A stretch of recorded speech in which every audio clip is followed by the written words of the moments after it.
আপনি এক হাতিকে হত্যা করে কি করবেন? আপনি কি মনে করছেন যে এক হাতিকে শেষ করে দিলে এই 20 কোটি মানুষ থেমে যাবে? এখন বাংলাদেশে আর কোনো দল মত নেই। এই হাতির রক্তের কারণে এখন আমার মনে হয় সারা বাংলাদেশ এক হয়ে গেছে। কি আওয়াজ দিয়েছে দেখেননি কালকে? ভারতের কম্পন তৈরি হয়ে গেছে, আপনি টের পাচ্ছেন কিছু? 7 সিস্টার মানে 7টা প্রদেশ যা আছে ভারতের সব লন্ডভন্ড হয়ে যাবে। আপনারা এখানে ওই দেশ থেকে আত্মাই পাঠাবেন, এসে গুলি করে আবার চলে যাবে। আপনাদের দেশে যারা স্বাধীনতা চাচ্ছে বিভিন্ন এলাকায়, তাদেরকে এই দেশে প্রবেশ করিয়ে তাদের লালন পালন করে ট্রেনিং দিয়ে যদি এখন আন্দোলন শুরু করা যায়, মোদির ধুতি খুলে যাবে। এমনি পাগল হয়ে গেছে। শহীদ ওসমান হাদি, শরীফ ওসমান হাদি, এই লোকটা প্রশ্ন দেয় অনেকে যে উনি কে মরে মারা গেল, উনি কি শহীদ হয়েছে? শহীদ হওয়ার জন্য যে সমস্ত ক্রাইটেরিয়াগুলো আছে, যেগুলো পাওয়া গেলে তাকে শহীদ বলা যায়। হ্যাঁ, অনেক মানুষ বিপ্লব সাধন করার জন্য চেষ্টা চালাচ্ছে, কিন্তু আল্লাহর কাছে তাদের পাওয়ার কোনো আশা নেই। এমনকি আল্লাহর দিন কায়েম হোক এ ব্যাপারেও তার কোনো আকাঙ্ক্ষা নেই। মানবতা মুক্তির জন্য তারা চেষ্টা চালাচ্ছে। হ্যাঁ, তাদের কাজকেও আমরা সম্মান জানাই, কিন্তু কোনো মানুষের যদি এই নিয়ত থাকে, তাকে আপনি শহীদ বলতে পারবেন না। হ্যাঁ, তার পুরস্কার সে দুনিয়ায় বাহবা পাবে, মরণের পরে তার কোনো পুরস্কার নেই, কারণ শাহাদতের এই সম্পর্কটা তার নিয়তের সাথে। তার নিয়ত যদি এই থাকে যে জমিনে আল্লাহর বিধান আমি কায়েম করব, এটা হলে ভালো, না হলেও অসুবিধা নেই। তার চেষ্টাটা, তার নিয়তটা আল্লাহ দেখবেন। ওসমান হাদি তার বহু বক্তব্যে কথা জানিয়েছে যে আমরা দুনিয়ায় মায়ের পেট থেকে এসেছি শহীদ হওয়ার জন্য। এ কথা কি শুনেছেন কোনোদিন? এখনো ইন্টারনেটে আছে। তার মানে তার মন মানসিকতা কি ছিল, এই সমস্ত কথাবার্তার দ্বারাই বোঝা যায় যে পৃথিবীতে আমাদেরকে আপনারা কিনতে পারবেন না। আমরা ভারত বিরোধী না, ভারতের এই আগ্রাসন বিরোধী। কারণ তারা আমাদের যে প্রতিবেশী, পৃথিবীর কোনো প্রতিবেশী, আমি তো কত দেশে গেলাম, কোনো প্রতিবেশী তাদের অন্য দেশের সাথে তার কাটার বেড়া দিয়ে ঘেরা নেই, কোনো দেশে নেই, শুধুমাত্র ভারতে আছে। এরা যে আমাদের আজন্ম শত্রু, সারা জীবন এরা আমাদের সাথে লেগে আছে পেছনে। কি করে দাবিয়ে রাখা যায়? যখন আর পারছে না, তখন এখন উল্টা পথ বেছে নিয়েছে, এখন মানুষ হত্যা করার লাইনে আছে এরা। আপনি কি মনে করছেন ওসমান হাদির 100টার মেরে ভারতে চলে গেল, এর পেছনে কোনো কলকাঠি নেই? অবশ্যই আছে। ওদের টার্গেট এই দেশে এরকম কিছু বিদ্রোহী যারা দেশের প্রতি ভালোবাসা মহাব্বত বেশি, এই মানুষগুলোকে একটু ফেলে দিতে পারলে অন্য যারা আছে তারা সব নিশ্চুপ হয়ে যাবে। আগস্টের 5 তারিখের পর থেকে মানুষের মন কিন্তু আর আগের মতো নেই। এখন হয় এরা হারবে নাই মরবে, হয় এরা জিতবে নাই মরবে। হারার কোনো সম্ভাবনা এদের জীবনে কল্পনায় আসে না, এই জন্য হারার চিন্তা ভাবনাও করে না। এদের মনে এই বিশ্বাস জন্মিয়ে নিয়েছে, হয় আমরা জিতবো নাই মরবো। কারণ ইমানদারের ভেতরে এই স্পৃহা তৈরি করে দিয়েছে সরাসরি আল্লাহ নিজে। আর মানুষ যখন জুলুমের সীমা ছাড়িয়ে যায়, তখন আর মাথা ঠিক থাকে না, তালগোল হারিয়ে ফেলে। আপনি দেখেন এখন কি বলতে যে কি বলবে, বিশ্ব মোড়লদেরকে এখন থামাবে কি করে? এমনি মোদির ওপরে শুল্ক চাপিয়ে ওর ধুতি অলরেডি খুলে গেছে, আর এই হাদিরে নিয়ে একবারে নতুন করে আর একটা ঝামেলায় পড়ে গেল। ভারতকে আমরা প্রতিবেশী মনে করলেও তারা যেহেতু মনে করে না, আর এত বড় বিশাল প্রতিবেশী থাকলে যদি মাঝে মাঝে আমাদেরকে হুমকির মুখে পড়া লাগে, মরে যাওয়া লাগে, তো এত বড় প্রতিবেশী আমরা রাখতে চাই না, আমরা খণ্ড খণ্ড করে দিতে চাই। আমাদের মতো ছোট হোক, তখন আর এই চড়াও হতে পারবে না। আমার কথা বোঝা গেছে? কিন্তু এই যে উগ্রতা যারা ছড়ান ধর্মের নাম নিয়ে, জাতিসত্তার নাম নিয়ে যারা উগ্রতা ছড়িয়ে আপনি অত্যাচার করবেন, ওই দেশে যে মুসলমানগুলো আছে তারা নিরাপদে আছে, গরু জবাই করলে তাদের জহব্বা কেটে ফেলে, এমন প্রদেশ আছে। আমি তো বহু প্রদেশে গেছি ভারতে, কিন্তু বাংলাদেশে আমরা মনে হয় কোনো হিন্দু পূজা করলে তাকে জবাই করে মেরে ফেলেছি, এই দৃষ্টান্ত আছে? তারা আছে এই দেশে জামায় আদরে। এবং আমরা তো এই কথা ওপেন বলেছি, মুসলমান যেভাবে থাকে এই দেশে মসজিদ পাহারা দেওয়া রাতের বেলা লাগে না? লাগে? হিন্দুদের মন্দিরও পাহারা দেওয়া লাগবে না, কারণ আপনিও এই দেশের মানুষ। কিন্তু এখন কিছু মানুষ তাদেরকেও ভুল ভাল বোঝাচ্ছে যে ইসলাম এই দেশে যদি আসে তোমাদের মন্দির থাকবে না। মন্দিরে 15 মাস পাহারায় দিয়েছে ইসলামপন্থীরা, এই জন্য তারা এখন বুঝে ফেলেছে সবচাইতে বড় ট্রাম একটা কার্ড ছিল ওদের কাছে, যে জামাত ইসলামী বাংলাদেশে এই দেশে যারা আছে এরা শুধু মুসলমানদেরকে নিয়ে কাজ করে, হিন্দুদের কোনো গুরুত্ব এদের কাছে নেই। দেখেন খুলনাতে কৃষ্ণ নন্দীকে নমিনেশন দিয়ে ওদের মুখের উপরে কুলুপ এঁটে দিয়েছে, আর কথা বলতে পারছে না, বলবে কি দিয়ে? এখন তারা সোতানাতা তুলেছে যে হ্যাঁ ইসলাম নিয়ে দল করে, অথচ হিন্দুকে নমিনেশন দিয়েছে। হজরত ওমরের জামানায় খ্রিস্টানকে তিনি একটা দেশের গভর্নর করিয়ে দায়িত্ব পালন করিয়েছিলেন, মন্ত্রী ছিল তার দেশে।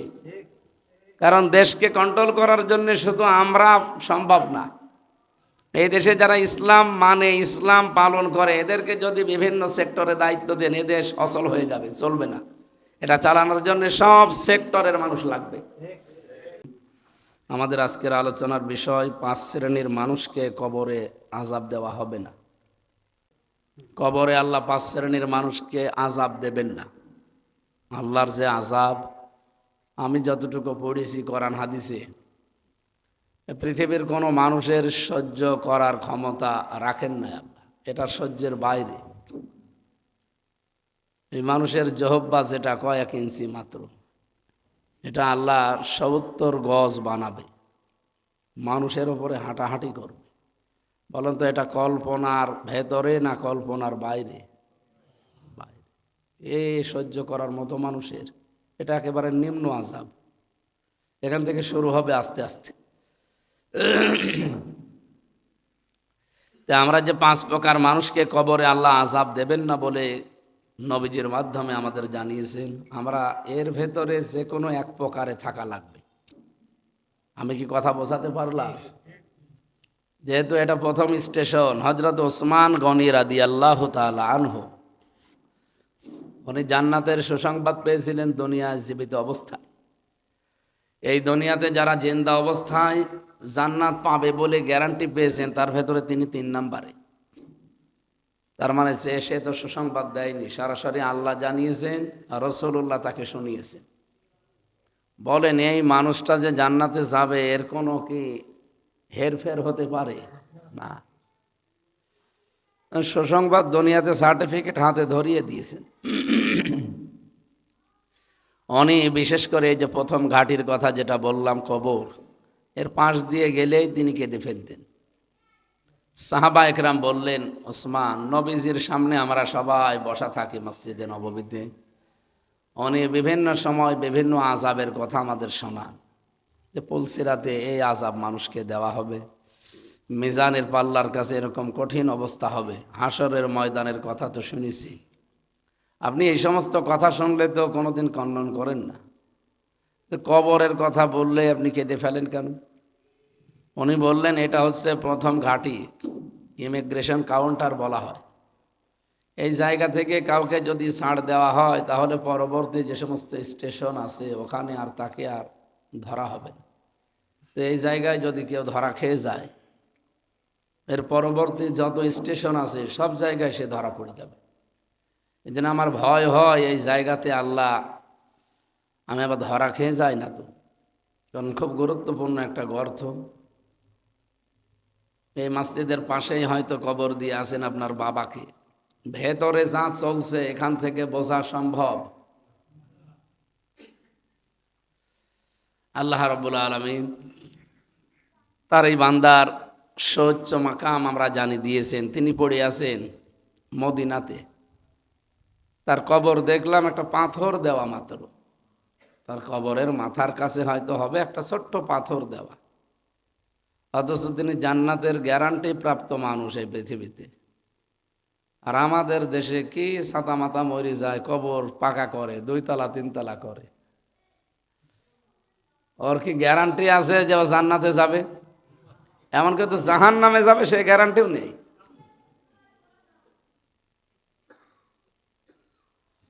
তা আমাদের উচিত হচ্ছে কবরগুলো পাকা না করা। এগুলো কেন করেন আমি বুঝি না। মানুষের আযাব আল্লাহ যদি দেওয়ার নিয়ত করেন আর যদি তার অপরাধের কারণে শাস্তি দেন, কবর পাকা করেই কি আর কবর কাঁচা থাকলে কি? আল্লাহ পাক বলেন লাহুম মিন জাহান্নামা মিহাদুন ওয়া মিন ফাওকিহিম গাওয়াশ ওয়া কাযালিকা নাজজিজ জালিমিন। আমি আল্লাহ পাক ওকে কবরে রাখার সঙ্গে সঙ্গে উপরে চাদর দিয়ে দেব, জাহান্নামের আগুনের চাদর, বলেন নাউজুবিল্লাহ। আর নিচে বিছানাটাও হবে আগুনের। বলেন তো, যে লোকটা অপরাধী, আসলেই পাপী, পরে যদি কবরে দেওয়ার পরে টাইলস লাগান, মোজাইক পাথর দিয়ে দেন, এমনকি উপরে যদি আপনি ফ্যান লাগান, কোনো কাজ হওয়ার সম্ভাবনা আছে?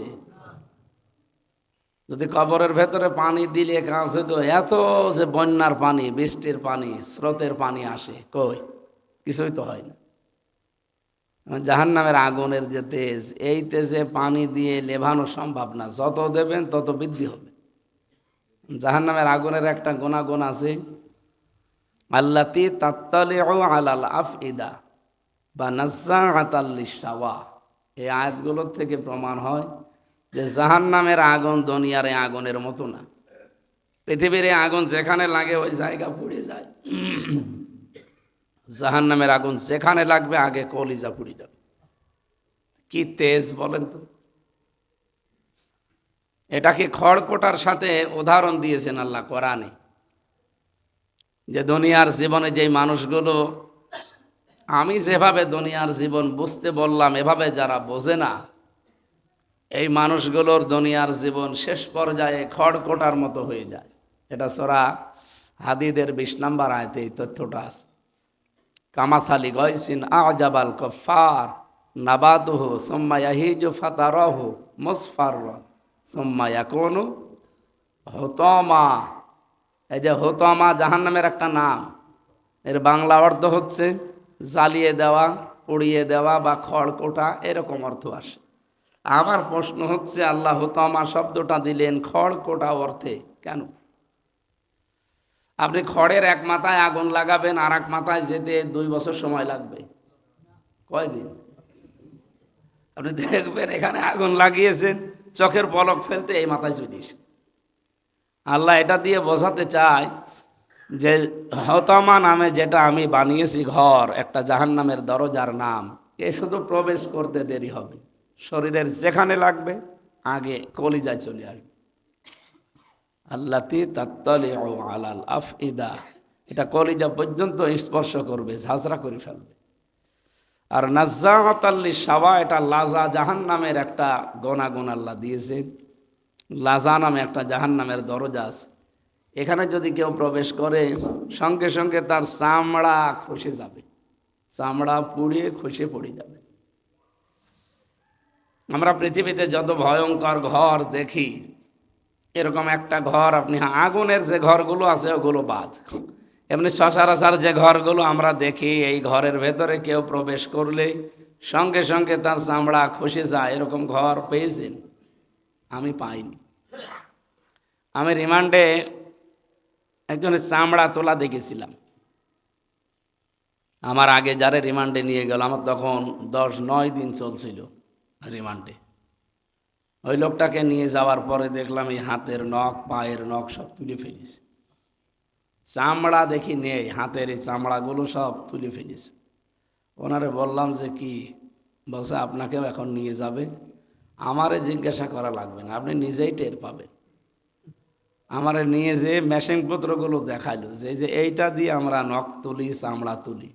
আমি মেশিনটার দিকে তাকিয়ে দেখি, এই যে প্লাস, এর তো মুখ হয় একটা, আর ওদের কাছে যে প্লাস আছে ওর মুখ 5টা। এমন মাপে বানানো, শুধু আপনার এই হাতের কাছে ধরবে, একটা সুইচ আছে, টিপ দেবে, কারেন্টের সাথে ফিট করা। এই টিপ দেওয়ার সঙ্গে সঙ্গে আপনার এই নখগুলো একবারে সব খুলে চলে আসবে। বলেন তো, এই নখগুলোকে এমনি খুলে চলে এসেছে না মেকানিজম করা লেগেছে? এই চামড়া তোলে কি করে? এখানে টিপ দেয় ওই মেশিন দিয়ে, এভাবে টানতেই থাকে, টানতে টানতে যত লম্বা হয়, দেখেন আপনি একটু পরে যদি শক্ত কোনো জিনিস দিয়ে ধরে না, চামড়া ছিঁড়ে যাবে।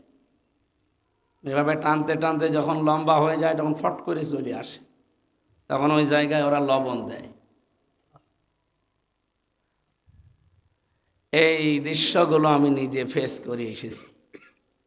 এই কঠিন পরিস্থিতি রিমান্ডে সবার উপরে না, যাদের উপরে টার্গেট থাকে তাদেরকে এগুলো করে। আমি বোঝাতে চাই, হোতামা বলেন, লাজা বলেন, এই জাহান্নামগুলো আল্লাহ বর্ণনা দিলেন। এখানে কিন্তু প্রবেশ করলে আগেই চামড়া খসিয়ে পড়ে যাবে। আর এই ঘরের ভেতরে এত আযাবের ঘর, এত মেশিনপত্র ফিট করা মাটির নিচে, এরপরও আপনি ঢুকলেই চামড়া খসবে, নখ খসবে না, তোলা লাগবে তারপরে খসবে। তার মানে রিমান্ডের এই ঘরের চাইতেও জাহান্নামের লাজা হোতামা এটা কোটি কোটি করে ভয়ঙ্কর। আমার কথা বোঝা গেছে? এই কঠিন জায়গা, প্রথম যে ধাপটা আমরা পার হওয়ার জন্য বসে আছি সবাই এখানে, তার নাম যেহেতু কবর, এটা একটা স্টেশন। এই জায়গা নবীজিকে আল্লাহ যখন মাঝে মাঝে আয়াত নাজিল করতেন, নবীজি অস্থির হয়ে পড়তেন। তিনি তার ফুফু সাফিয়া, নিজের মেয়ে হজরতে ফাতেমা, আব্দুল মোত্তালিবের বংশধর যারা, তাদেরকে ডাক দিতেন মাঝে মাঝে। বিশেষ করে সূরা আহকাফের ৯ নম্বর আয়াত যেদিন নাজিল হয়, কুল মা কুনতু বিদআম মিনার রুসুলি ওয়া মা আদরি মা ইফআলু বি ওয়ালা বিকুম। হে নবী, আপনি বলেন যে আমার আগে যে সমস্ত রসুল আল্লাহ পাঠিয়েছেন তাদের ধারাবাহিকতায় আমাকে আল্লাহ পাঠিয়েছেন। আমি নতুন না, তাদের ধারাবাহিকতায় আমি এসেছি দুনিয়ায়। কিন্তু আমি এটা জানি না যে আল্লাহ কিয়ামতের দিন আমার সাথে কি ব্যবহার করবে। আমি এইটাও জানি না যে আল্লাহ তোমাদের সাথে কি আচরণ করবে, এটা আমার জানা নেই। সুতরাং তোমাদেরকে আমি বলছি, হে আমার মেয়ে ফাতেমা, হে আমার ফুফু সাফিয়া, আব্দুল মোত্তালিবের বংশধর যারা আছো, দুনিয়াতে যতটুকু পারো আমার কাছে সম্পদ আদি টাকা পয়সা থাকলে চেয়ে নাও, আমার সামর্থ্য অনুযায়ী দিয়ে দেব। কিন্তু এই পরিচয়ে কিন্তু আর মরণের পরে কাজ হবে না যে আমার বাবা নবী ছিল, আমার নানা নবী ছিল, আমার ভাতিজা নবী ছিল, আমি মাপ চাই, আমি আযাব ফেস করতে চাই না। না, আমার নিজেরই কোনো ক্ষমতা নেই তোমাদেরকে বাঁচানোর। কথা কে বলছেন আপনি টের পাচ্ছেন ভাই? যার উপরে ভরসা করে আমরা আছি, তার নিজের মেয়েকে যদি এটা বলতে পারে, আমরা তো তার উম্মত, অনেক দূরে, এখান থেকে ৬,০০০ কিলোমিটার দূর মদিনা, ৬,০০০। তার নিজের আপন বাড়িতে থেকে যে মেয়েকে তিনি মানুষ করলেন, তারে যদি এই কথা বলতে পারে যে তোমার ব্যাপারে আমার কিছু বলার নেই, আমি কিচ্ছু করতে পারবো না, আমার পরিচয় দিয়েও কোনো লাভ হবে না। সুতরাং আমরা যদি হাঁ করে বসে থাকি যে যা করি করি, নবী তো, আমি উম্মত যখন আমারে না নিয়ে কিছু করবে না, এ ধারণা ঠিক? সুতরাং নিজের কাজটা নিজে করে যাওয়া দরকার। যে সমস্ত মানুষদেরকে আল্লাহ কবরে দেওয়ার পরে আযাব দেবে না, তাদের ভেতরে আমরা যাদের নাম পেয়েছি, ১ নম্বরে পেয়েছি শহীদ। যারা শহীদ হবে এই মানুষগুলোকে আল্লাহ কবরে আযাব দেবেন না। শাহাদতের মর্যাদা এটা সবাইকে আল্লাহ দেয় না। যে মানুষগুলোর জীবন যৌবন আল্লাহর ভালো লাগে, যাদের অ্যাক্টিভিটিসগুলো আল্লাহর পছন্দ হয়, এদেরকে আল্লাহ সাধারণভাবে মরণ দেয় না। আপনাদের এই ইমাম সাহেব কি নাম যেন? লাবিব ভাই। উনি একজন ইমাম, একজন মনে করেন আমরা সবাই মনে করুন ইমানদার মানুষ, ইমান নিয়ে মরে গেল। ওনার কবরে রেখে আসেন, এখন কবরের ভেতরে ফেরেশতা এসে সওয়াল জবাবগুলো যদি সঠিক পায়, বলবে আপনি ঘুমিয়ে যান। দোলা ভাই যেমন আফাকে নিয়ে ঘুমিয়ে যায়, আপনি ওইভাবে ঘুমিয়ে যান। কিয়ামতের দিন একটা সিংহায় ফুৎকার দেওয়া হবে, ওই দিন আপনি উঠে আপনার জবাব দেবেন কিয়ামতে কি কি করেছে। এর মাঝখানে আপনার আর আগে পরে কিচ্ছু নেই। এখান থেকে যদি কোটি বছরও পার হয়, আপনার কিছু করা লাগবে না, শুধু ঘুমিয়ে যাবেন। এক ঘুমে উঠে দেখবেন হাযা মা ওয়াদার রহমান ওয়া সাদাকাল মুরসালুন। উনি আবার ঘুম থেকে যদি ঈমান নিয়ে মরে যায়, তাহলে বলবে ক্বালু ইয়া ওয়াইলানা মান বাআসানা মিন মারকাদিনা। আমি তো ঘুমিয়েছিলাম, হঠাৎ আমার এই কাঁচা ঘুমে ডিস্টার্ব করলো কে? এই কথা উনি ওই দিন বলবে। আমাদেরকে জাগালো কে? আমাদেরকে এখনই ঘুম ভেঙে দিল কে? তখন ফেরেশতারা বলবে এইটাই সেই রহমানের ওয়াদার দিন। আর নবী রাসূলরা যা বলেছিল দুনিয়ায় মিথ্যা বলে না, সব সত্য কথা বলেছে। তাহলে উনি এখন ঈমান নিয়ে মরে গেল, কিয়ামত পর্যন্ত শুধু ঘুমিয়ে থাকবে। এর আগে পরে আর কোনো কিছু আমরা পাইনি, নেই। কিন্তু মানুষটা যদি শাহাদতের মরণ পায়, কবরের ভেতরে যাবার পরে ওনার কোনো প্রশ্নের জবাব দেওয়া লাগবে না, ওনার প্রশ্নের জবাব সব আল্লাহর পক্ষ থেকে হয়ে যাবে। শাহাদতের মরণে কবরে সওয়াল জবাবের কোনো ঝামেলা নেই। এই জন্য শহীদ যারা আল্লাহ এই আয়াতের ভেতরে জানিয়েছেন, ওয়ালা তাকুলু লিমান ইউকতালু ফি সাবিলিল্লাহি আমওয়াত, যে মানুষগুলো শহীদ হয়, হে নবী আপনি তাদেরকে মৃত বলবেন না, তারা মরে গেছে এ কথা বলা যাবে না। মুখের উপরে আল্লাহ নোটিশ দিয়েছেন, আইন জারি করে দিয়েছেন যে না, এদেরকে কখনো বলবা না যে মরে গেছে। বালা হয়াউন, বরং তারা জীবিত। ওয়ালাকিল্লা তাশউরুন, কিন্তু তোমরা বোঝো না, অনুভব করো না, জানো না। যারা যে জীবিত তোমরা টের পাও না। মুখের পরে মানুষ কথা বলে কি দিয়ে? আপনারা কি ঘুমাচ্ছে? মুখ দিয়ে কথা বলে মানুষ, মুখের পরে আর কোনো জায়গা আছে কথা বলার? আছে। মুখের পরে মানুষ আর একটা জায়গা দিয়ে কথা বলে বা ধারণা করে, তার নাম অন্তর। এটাও এক রকমের কথা, হয়তো আমরা শুনতে পাই না। তাই তার অন্তরের ভেতরে যে ধারণা আসতে পারে, ওই ধারণার উপরেও আল্লাহ নোটিশ দিয়েছেন, ওয়ালা তাহসাবান্নাল্লাযীনা কুতিলু ফি সাবিলিল্লাহি আমওয়াতা। এটা সূরা আলে ইমরানে আছে। হে নবী আপনি ধারণাও করবেন না, এবং যারা উম্মত দাবি করে তাদেরকে বলে দেন দুনিয়াতে কেউ যেন ধারণাও না করে যে যারা শহীদ হয়েছে ওরা মরে গেছে। বালা হায়াউন, বরং তারা জীবিত। ইনদা রব্বিহিম ইরযাকুন, শুধু জীবিত না, তারা আমি আল্লাহর কাছে রিজিক পাই। আমার প্রশ্ন, উনি তো ঘুমিয়েছিল, বলেন মরণের পরে উনি কি ছিল? ঘুমিয়ে থাকলে কি খাওয়া লাগে? বলেন বলেন। তার মানে জীবিত থাকলে খাওয়া লাগে এবং খাবারের প্রয়োজন হয়। আর খাবার খেলে আমরা জানি রক্ত গোশত এগুলো তৈরি হয় না? তার মানে শাহাদত যারা বরণ করে এই মানুষগুলো ঘুমিয়ে নেই আল্লাহর ভাষায়, এরা জীবিত, জেগে থাকে। আর জেগে থাকলে যেহেতু ক্ষুধা লাগে, খাওয়া লাগে, দুনিয়ার কোনো পচা খাবার আল্লাহ খাওয়ায় না, সরাসরি আল্লাহ নিজে কুদরতিভাবে জান্নাতের খাবার খাওয়ায়। কতদিন খাওয়াবে এটা? কিয়ামত পর্যন্ত আল্লাহ তাদেরকে এই শাহাদতের মর্যাদার কারণে খাওয়াবে। প্রশ্ন আসতে পারে একটু, উনি মরে গেল, উনিও মরে গেল, উনি খালি শাহাদতের মরণ পেল, এই জন্য এত কিছু। আপনি বোঝেন শাহাদত কি? কিয়ামতের দিন ওকে যেখানে যেখানে গলি লেগেছে, সরবারে দিয়ে আঘাত করেছে, যেখানে যেখানে ক্ষত বিক্ষত, ওই জায়গাগুলো তাজা হয়ে থাকবে, ফিনকি দিয়ে রক্ত বের হবে। ওই অবস্থায়ও কিয়ামতে দাঁড়াবে। এই জন্যে শহীদ যারা, এদেরকে ধোয়ানো নেই, এদেরকে ধোয়াতে হয় না, এইভাবেই কবরে দিয়ে দেওয়া লাগে। কিয়ামতে ওই অবস্থায় আল্লাহ পাক ডাক দিয়ে বলবেন, বান্দা এত রক্ত তোমার শরীরে কি করেছিলে? লোকটা বলবে, রব্বুল আলামিন, তোমার দিন পৃথিবীতে বিপন্ন ছিল, মানবতা বিপন্ন ছিল, দিনের বিধানগুলো জারি করার জন্যে, মানুষের অধিকার রক্ষার জন্যে আমার সবচাইতে দামি জিনিস জীবনটাই দিয়ে দিয়েছি।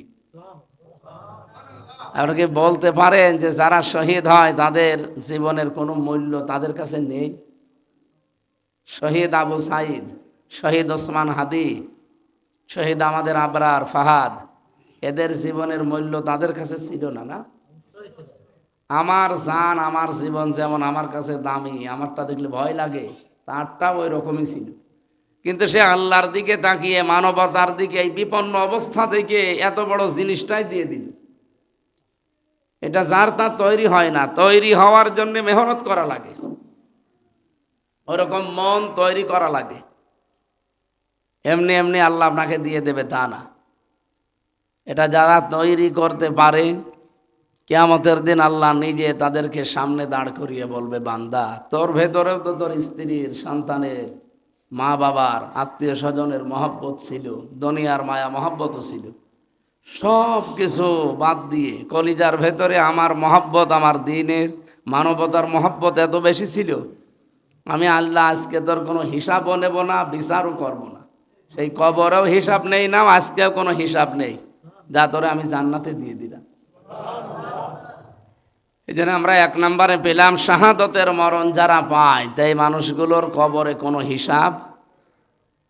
আপনারা কি ঘুমিয়ে পড়লেন?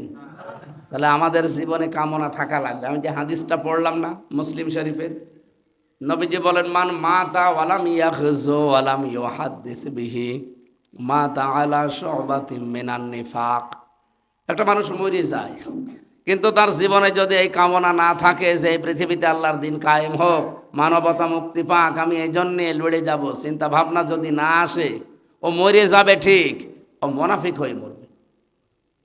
বাংলাদেশে মুনাফিক হয়ে মরার মতো মানুষ নেই। আছে মানে আমরাই। সব ভালো লাগে, দিন কায়েমের কথা শুনলে কেমন যেন উল্টাপাল্টা ধারণা করে। শহীদ ওসমান হাদি, শরীফ ওসমান হাদি, এই লোকটা প্রশ্ন দেয় অনেকে যে উনি কে মরে মারা গেল, উনি কি শহীদ হয়েছে? শহীদ হওয়ার জন্য যে সমস্ত ক্রাইটেরিয়াগুলো আছে, যেগুলো পাওয়া গেলে তাকে শহীদ বলা যায়।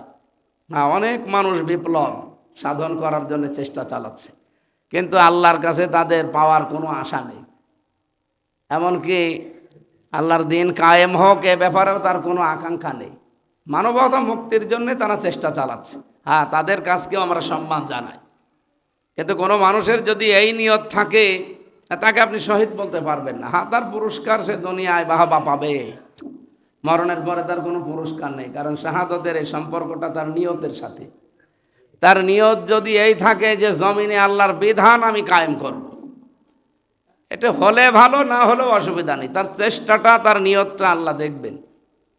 ওসমান হাদি তার বহু বক্তব্যে কথা জানিয়েছে যে আমরা দুনিয়ায় মায়ের পেট থেকে এসেছি শহীদ হওয়ার জন্য। এ কথা কি শুনেছেন কোনোদিন? এখনো ইন্টারনেটে আছে। তার মানে তার মন মানসিকতা কি ছিল, এই সমস্ত কথাবার্তার দ্বারাই বোঝা যায় যে পৃথিবীতে আমাদেরকে আপনারা কিনতে পারবেন না। আমরা ভারত বিরোধী না, ভারতের এই আগ্রাসন বিরোধী। কারণ তারা আমাদের যে প্রতিবেশী, পৃথিবীর কোনো প্রতিবেশী, আমি তো কত দেশে গেলাম, কোনো প্রতিবেশী তাদের অন্য দেশের সাথে তার কাটার বেড়া দিয়ে ঘেরা নেই, কোনো দেশে নেই, শুধুমাত্র ভারতে আছে। এরা যে আমাদের আজন্ম শত্রু, সারা জীবন এরা আমাদের সাথে লেগে আছে পেছনে। কি করে দাবিয়ে রাখা যায়? যখন আর পারছে না তখন এখন উল্টা পথ বেছে নিয়েছে, এখন মানুষ হত্যা করার লাইনে আছে এরা। আপনি কি মনে করছেন ওসমান হাদির 100টার মেরে ভারতে চলে গেল, এর পেছনে কোনো কলকাঠি নেই? অবশ্যই আছে। ওদের টার্গেট এই দেশে এরকম কিছু বিদ্রোহী যারা দেশের প্রতি ভালোবাসা মহাব্বত বেশি, এই মানুষগুলোকে একটু ফেলে দিতে পারলে অন্য যারা আছে তারা সব নিশ্চুপ হয়ে যাবে। আগস্টের 5 তারিখের পর থেকে মানুষের মন কিন্তু আর আগের মতো নেই। এখন হয় এরা হারবে নাই মরবে, হয় এরা জিতবে নাই মরবে। হারার কোনো সম্ভাবনা এদের জীবনে কল্পনায় আসে না, এই জন্য হারার চিন্তা ভাবনাও করে না। এদের মনে এই বিশ্বাস জন্মিয়ে নিয়েছে, হয় আমরা জিতবো নাই মরব। কারণ ইমানদারের ভেতরে এই স্পৃহা তৈরি করে দিয়েছে সরাসরি আল্লাহ নিজে। মিনাল মুমিনিনা রিজালুন সাদাকু মা আহাদুল্লাহ আলাই ফামিনহুম মান কাদা নাহবাহু ওয়া মিনহুম মা ইয়ানতাযিরু ওয়া মা বাদদালু তাবদীলা।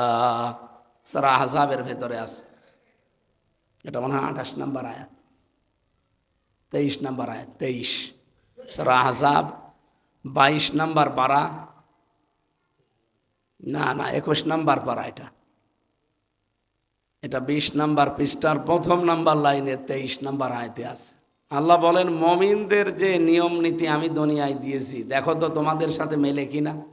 মমিনদের ক্রাইটেরিয়া, তাদের চরিত্র এই, একটার পর একটা তাদের সামনে মরতেছে, ঝাঁপিয়ে পড়ছে যারা মরণের মিছিলের লাইনে। একটাকে ফাঁসি দিয়েছে, আর একটা রেডি হয়ে আছে। একটাকে আয়না ঘরে গুম করে রেখেছে, আর একটাকে নিয়ে যাওয়ার জন্য, গুম করার জন্য চেষ্টায় আছে। কিন্তু মমিন যারা, কি যারা? আমরা তো মমিন নাকি? আপনি মমিন দাবি করছেন, দেখেন এই আয়াতের সাথে মেলে কিনা। মমিন যারা, আল্লাহ বলছেন এই মানুষগুলো সব রেডি হয়ে থাকে, কারণ তারা তো জীবনে এটা পড়েছে, বলিন্না সলাতি অনুসকি ও মাহইয়া ও মামাতি লিল্লাহি রাব্বিল আলামিন। আমার জীবন, আমার মরণ, আমার বেঁচে থাকা, আমার মরে যাওয়া, আমার নামাজ, আমার জীবনের ত্যাগ তিতিক্ষা কোরবানি সব আল্লাহর জন্য। এটা যারা সত্যি মন থেকে দিয়ে দিতে পারে, ওদের সামনে মরণ আসলে ওদের কোনো চিন্তা নেই, কারণ ওরা সব তো আগেই দিয়ে দিয়েছে। যে এরকম মন কি সবার তৈরি হওয়া সম্ভব? মোনাফিকদের তৈরি হবে? আব্দুল্লাহ বিন ওবাই এর নাম শুনলে আমরা ঘৃণা করি কেন? এই লোকটা নামাজ পড়তো রসুল্লাহর পেছনে, রোজা রাখতো, পাগড়ি মাথায় দিয়ে নবীদের মতো, ও ইফতারি করতো নবীর সাথে। কিন্তু ওহুদের ময়দানে যাবার সময় ও পেছন দিক থেকে 300 মানুষ নিয়ে ভেগে গিয়েছিল।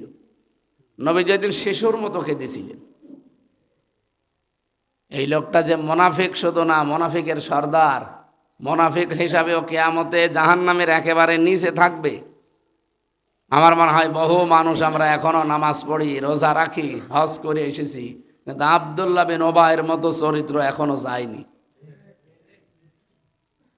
আল্লাহ বলেন একটার পর একটা নিয়ে যাওয়া হচ্ছে, ওদের ফাঁসি দেওয়া হচ্ছে, গুম করা হচ্ছে, ক্রস ফায়ার দেওয়া হচ্ছে, মেরে ফেলা হচ্ছে, কিন্তু কোনো চিন্তা নেই, একটা যাচ্ছে আর একটা রেডি হয়ে আছে। আমা বাদ্দালু তাবদিলা, তারা তাদের জীবনেও সিদ্ধান্ত পাল্টায় না। আপনি এক হাদিকে হত্যা করে কি করবেন? আপনি কি মনে করছেন যে এক হাদিকে শেষ করে দিলে এই 20 কোটি মানুষ থেমে যাবে? এখন বাংলাদেশে আর কোনো দল মত নেই। এই হাদির রক্তের কারণে এখন আমার মনে হয় সারা বাংলাদেশ এক হয়ে গেছে। কি আওয়াজ দিয়েছে দেখেননি কালকে? ভারতের কম্পন তৈরি হয়ে গেছে, আপনি টের পাচ্ছেন কিছু? 7 সিস্টার মানে 7টা প্রদেশ যা আছে ভারতের, সব লন্ডভন্ড হয়ে যাবে। আপনারা এখানে ওই দেশ থেকে আত্মাই পাঠাবেন, এসে গুলি করে আবার চলে যাবে। আপনাদের দেশে যারা স্বাধীনতা চাচ্ছে বিভিন্ন এলাকায়, তাদেরকে এই দেশে প্রবেশ করিয়ে তাদের লালন পালন করে ট্রেনিং দিয়ে যদি এখন আন্দোলন শুরু করা যায়, মোদির ধুতি খুলে যাবে। এমনি পাগল হয়ে গেছে। আর মানুষ যখন জুলুমের সীমা ছাড়িয়ে যায় তখন আর মাথা ঠিক থাকে না, তালগোল হারিয়ে ফেলে। আপনি দেখেন এখন কি বলতে যে কি বলবে, বিশ্ব মোড়লদেরকে এখন থামাবে কি করে? এমনি মোদির ওপরে শুল্ক চাপিয়ে ওর ধুতি অলরেডি খুলে গেছে, আর এই হাদিরে নিয়ে একবারে নতুন করে আর একটা ঝামেলায় পড়ে গেল। ভারতকে আমরা প্রতিবেশী মনে করলেও তারা যেহেতু মনে করে না, আর এত বড় বিশাল প্রতিবেশী থাকলে যদি মাঝে মাঝে আমাদেরকে হুমকির মুখে পড়া লাগে, মরে যাওয়া লাগে, তো এত বড় প্রতিবেশী আমরা রাখতে চাই না, আমরা খণ্ড খণ্ড করে দিতে চাই। আমাদের মতো ছোট হোক, তখন আর এই চড়াও হতে পারবে না। আমার কথা বোঝা গেছে? আমরা ভারত বিদ্বেষী না, কিন্তু এই যে উগ্রতা যারা ছড়ান ধর্মের নাম নিয়ে, জাতিসত্তার নাম নিয়ে যারা উগ্রতা ছড়িয়ে আপনি অত্যাচার করবেন, ওই দেশে যে মুসলমানগুলো আছে তারা নিরাপদে আছে, গরু জবাই করলে তাদের জহব্বা কেটে ফেলে, এমন প্রদেশ আছে। আমি তো বহু প্রদেশে গেছি ভারতে, কিন্তু বাংলাদেশে আমরা মনে হয় কোনো হিন্দু পূজা করলে তাকে জবাই করে মেরে ফেলেছি, এই দৃষ্টান্ত আছে? তারা আছে এই দেশে জামায় আদরে। এবং আমরা তো এই কথা ওপেন বলেছি, মুসলমান যেভাবে থাকে এই দেশে মসজিদ পাহারা দেওয়া রাতের বেলা লাগে না? লাগে? হিন্দুদের মন্দিরও পাহারা দেওয়া লাগবে না, কারণ আপনিও এই দেশের মানুষ। কিন্তু এখন কিছু মানুষ তাদেরকেও ভুল ভাল বোঝাচ্ছে যে ইসলাম এই দেশে যদি আসে তোমাদের মন্দির থাকবে না। মন্দিরে 15 মাস পাহারায় দিয়েছে ইসলামপন্থীরা, এই জন্য তারা এখন বুঝে ফেলেছে। সবচাইতে বড় ট্রাম একটা কার্ড ছিল ওদের কাছে, যে জামাত ইসলামী বাংলাদেশে এই দেশে যারা আছে এরা শুধু মুসলমানদেরকে নিয়ে কাজ করে, হিন্দুদের কোনো গুরুত্ব এদের কাছে নেই। দেখেন খুলনাতে কৃষ্ণ নন্দীকে নমিনেশন দিয়ে ওদের মুখের উপরে কুলু পেটে দিয়েছে, আর কথা বলতে পারছে না, বলবে কি দিয়ে? এখন তারা সোতানাতা তুলেছে যে হ্যাঁ ইসলাম নিয়ে দল করে, অথচ হিন্দুকে নমিনেশন দিয়েছে। হজরত ওমরের জামানায় খ্রিস্টানকে তিনি একটা দেশের গভর্নর করিয়ে দায়িত্ব পালন করিয়েছিলেন, মন্ত্রী ছিল তার দেশে। কারণ দেশকে কন্ট্রোল করার জন্য শুধু আমরা সম্ভব না, এই দেশে যারা ইসলাম মানে, ইসলাম পালন করে, এদেরকে যদি বিভিন্ন সেক্টরে দায়িত্ব দেন এ দেশ অচল হয়ে যাবে, চলবে না। এটা চালানোর জন্য সব সেক্টরের মানুষ লাগবে। বাংলাদেশ জামাত ইসলামী যেটা আজকে বুঝেছে, আপনি এইটা বুঝতে আরো 50 বছর সময় লাগবে, কারণ আপনার মেধা আর ওদের মেধা এক না। আপনি তো ওপর ওপর চিন্তা করছেন যে আপনার স্বার্থে আঘাত লাগছে, তাই যে হিন্দুদের ভোটও নিয়ে নিল, কিন্তু বাস্তবতা আপনি বোঝেন। আপনাকে যদি এখন ছেড়ে দেওয়া হয় যে নেন দেশ চালান, জীবনেও চালাতে পারবেন না। কত ঋণ আছে এই দেশে আপনি জানেন? 99.5 মিলিয়ন মার্কিন ডলার ঋণ এখন এই দেশে। আমরা এই 15.5 বছরের একটা জরিপ পেয়েছি, 94.4 মিলিয়ন মার্কিন ডলার এই 15 বছরে পাচার হয়ে গেছে দেশ থেকে। এই টাকাটা যদি পাচার না হয়ে এই দেশে থাকতো, আমরা ঋণ থাকতাম কয় টাকা? এতটুকু দেখলে বিশ্বের বড় বড় মোড়লরা, বিশেষ করে চীন, তুরস্ক, আমেরিকা, পাকিস্তান, ভারত যদি নাও আসতো, এই দেশগুলো এই দেশে ব্যবসা করার জন্যে কোটি কোটি মানুষের কর্মসংস্থান তৈরি হতো। আপনি তো আর অর্থনীতি নিয়ে, বিশ্ব ব্যবস্থা নিয়ে বাস্তবতা বোঝেন না, এই জন্য আপনাকে বোঝানো সম্ভব হচ্ছে না। সুতরাং যারা হায় হতাশ করছেন, যারা শুধু চেয়ার পাওয়ার জন্য ধান্দায় আছেন, পারবেন না আপনি। দেশ তো তার আমরা চালাই না, চালাই হচ্ছে বিশ্বের মোড়লরা, আমাদের তো পুতুল।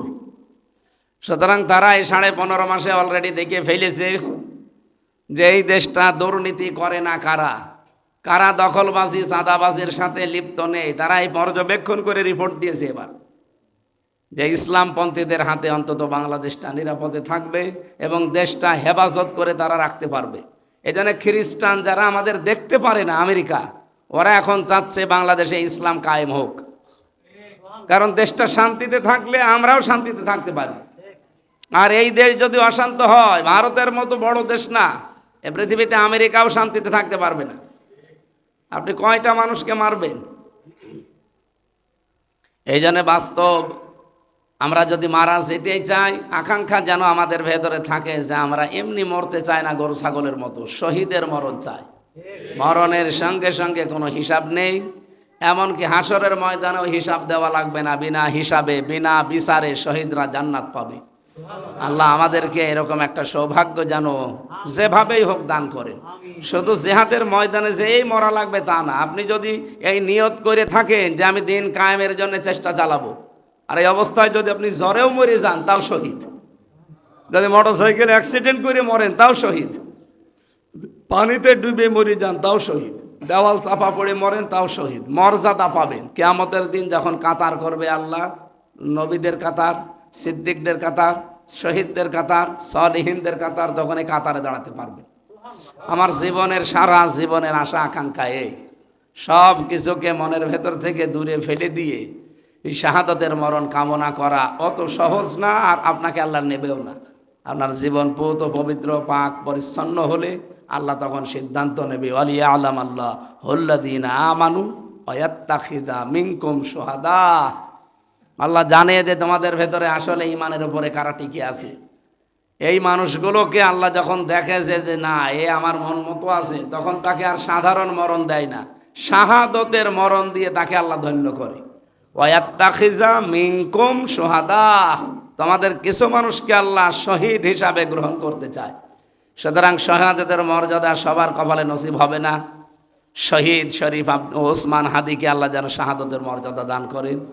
আমাদের কুষ্টিয়ার কৃতি সন্তান শহীদ আবরার ফাহাদ দেশের জন্যে, মানবতার জন্যে তার জীবনটা গেছে। শহীদ আবু সাঈদ, জীবনটা না দিলে এখানে আমি নামাজ পড়াতেও পারতাম না। কথা বলছেন এখানে। আর এক জায়গায় আমরা এতগুলো মানুষ ইসলামের সঠিক কথাগুলো শুনতেও পারতাম না। এমনকি এতদিন যদি এই জালেমরা থাকতো, এই ইমাম সাহেবকে খুতবা লিখে লিখে বলতো এটা বলবেন, এটা বলেছিল একবার। আমার মনে হচ্ছে এতদিন থাকলেও বাবার নামে মনে হয় খুতবাও চালু করে ফেলত, যে আমার বাবার নামে খুতবা দেওয়া লাগবে নিন। সুতরাং আরও যে সমস্ত শ্রেণীর বিভাগের নাম আছে কোরআনে, যারা সূরা মুলক পড়ে 30 আয়াত বিশিষ্ট ঘুমানোর আগে, এর ভেতরে 30টা শিক্ষা আছে।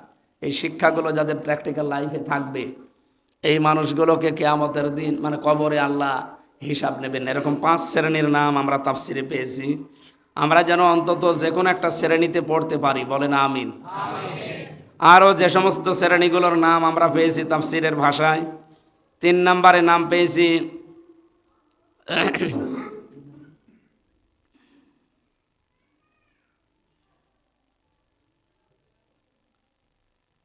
যেই মানুষগুলো জমার দিন মারা যেতে পারে, তাহলে 1 নম্বরে শহীদ, 2 নম্বরে যে মানুষগুলো সারা মুলকের উপরে জীবন চালাতে পারবে, আমল করবে, 3 নম্বরে যারা জমার দিন মারা যেতে পারে। এরপরে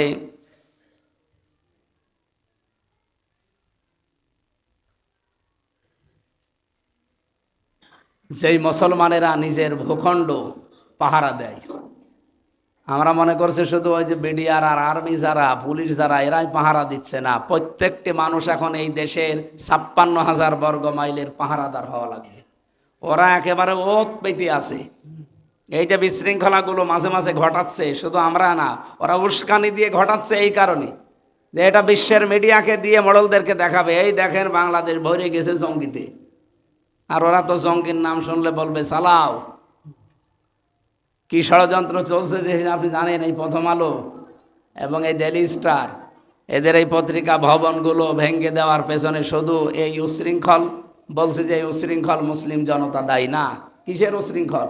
আপনি 15.5 বছরও যা করেছেন, এটা যদি মব না হয়, উশৃঙ্খলতা না হয়, এখান থেকে সারা জীবন আপনি ইসলামের বিরুদ্ধে কথা বলেন, নবীজির কার্টুন বানায় তারা।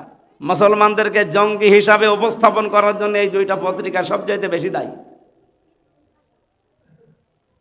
যে আলো দেশের আলো জ্বালাতে পারে না, ওই আলো দুনিয়ায় থেকে লাভ কি? ওই আলো আমার মনে হয় অন্ধকার করে দেওয়া ভালো। সুতরাং মুসলিম হিসাবে আমাদের উচিত এখন আমাদের এগুলো পাহারা দিয়ে এই ভূখণ্ডটা যদি টিকে না থাকে, আপনি কোথায় বসে বসে আল্লাহ আল্লাহ করবেন বলেন? এবার এই জন্য সিদ্ধান্ত কঠিনভাবে নেবেন। এই দেশ মাতৃকা পাহারা দেওয়ার জন্যে, স্বাধীন করার জন্য কত মানুষ জীবন দিয়ে গেল। আর আপনার তো জীবন দেওয়া না, পাহারা দেওয়া লাগছে। পাহারা দিতে পারবো না আমরা? আল্লাহ আমাদেরকে এই সমস্ত শ্রেণী বিভাগের ভেতরে থেকে কবরের আযাব মাফ করি। আযাব আমাদের হবে না ইনশাল্লাহ যদি এই ক্রাইটেরিয়াগুলো আমাদের জীবনে থাকে। আল্লাহ তুমি আমাদেরকে শাহাদতের মরণ দিও, বলেন আমিন। যারা নামাজ পড়েননি নামাজ পড়ে নিন।